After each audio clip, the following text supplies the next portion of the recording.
The parliamentary opposition will be bringing legislation to the parliament to fulfill a campaign promise on land reform. During the 2025 general election campaign, the PNP indicated that if its party formed government, it would change the law and reduce the period required for adverse possession of crown lands from 60 to 25 years. Opposition leader Mark Golding told Parliament during the budget debate yesterday that his team is ready to move forward.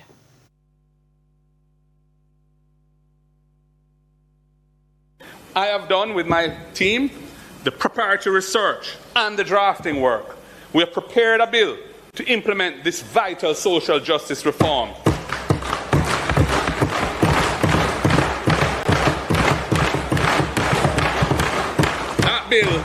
That bill will seek to amend 3 pieces of legislation: the Limitation of Actions Act, which is over 100 years old, the Registration of Titles Act, which is also over 100 years old, and the Cadastral Mapping and Tenure Clarification Special Provisions Act, which is a big mouthful, but it deals with land titling.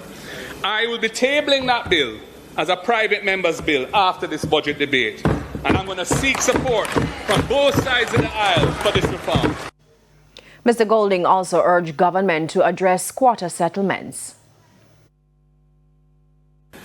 You need to address the conditions faced by hundreds of thousands of Jamaicans who are living in informal settlements. You need to do it.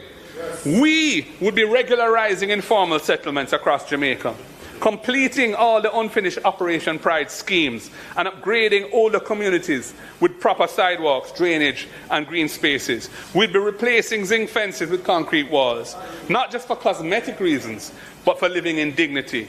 We would call this our Portia program in honor of Jamaica's first female Prime Minister. Nobody can take that from her.